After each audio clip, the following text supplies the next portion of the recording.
पहली नजर में ये पेंटिंग बहुत खास नहीं लग रही होगी, लेकिन ये आर्ट हिस्ट्री में सबसे ज्यादा विश्लेषित पेंटिंग्स में से एक है।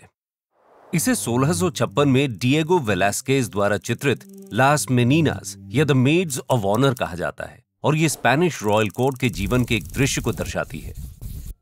एक सजी धजी बच्ची राजकुमारी एक नौकरानी को पानी देने से मना करती है, साथ ही एक ड्वार्फ कुत्ते को चिढ़ा रहा है।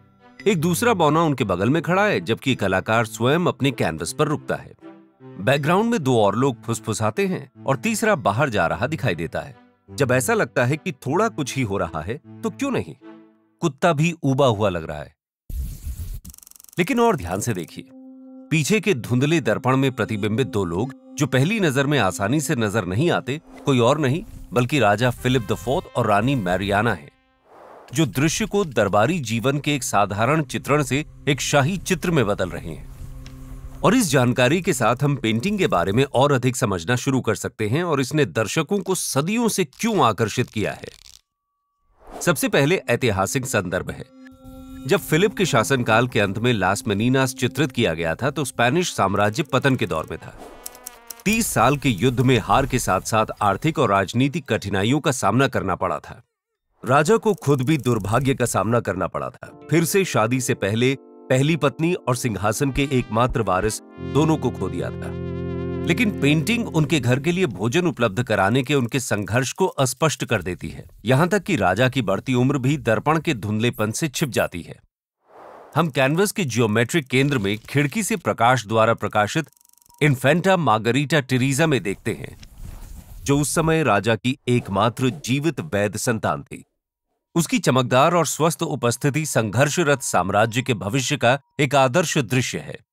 हालांकि इन्फांटा पेंटिंग का एकमात्र केंद्र नहीं है।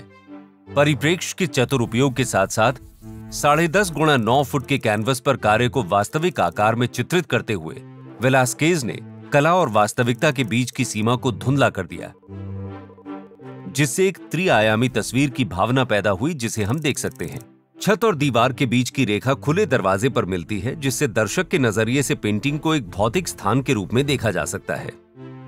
इस अर्थ में दर्शकों और वास्तविक दुनिया फोकस में है, जो दर्शकों को सीधे देखने वाले 3 छवियों द्वारा रेखांकित किया गया है। लेकिन अभी भी एक और केंद्र बिंदु है। लाइट फिक्सर द्वारा बनाई गई रेखा पीछे की दीवार के केंद्र से शाही जोड़े को प्रतिबिंबित करने वाले दर्पण तक जाती है और दर्शक के अपेक्षित इसकी स्थिति ने पूरे कार्य को मौलिक रूप से भिन्न व्याख्याएं की हैं। शीशा राजा और रानी को उनके चित्र के लिए प्रस्तुत करते हुए प्रतिबिंबित कर सकता है या कैनवस को प्रतिबिंबित कर रहा है। इस तथ्य से क्या अर्थ निकलता है कि वेलास्केज ने कभी भी शाही चित्र को नहीं बनाया?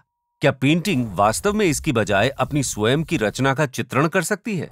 अपने काम में दर्पण को शामिल करने के साथ वेलास्केज ने पेंटिंग की कला को एक साधारण शिल्प के रूप में अपनी धारणा से एक बौद्धिक प्रयास तक बढ़ा दिया। अपने 3 प्रतिस्पर्धी केंद्र बिंदुओं के साथ लास मेनिनास आदर्श, वास्तविक और प्रतिबिंबित दुनिया के बीच विरोधाभास को पकड़ता है। किसी भी दर्पण की तुलना में अधिक जटिल कहानी बताने के लिए उनके बीच एक अनसुलझे तनाव को बनाए रखता है। इस वीडियो से कला और कलाकारों की दुनिया की खोज करते रहें और वैन गो की उत्कृष्ट कृति स्टारी नाइट के पीछे छिपे गणित के बारे में जानें, या इस वीडियो से ग्योटाकू की प्राचीन जापानी कला का पता लगाएं।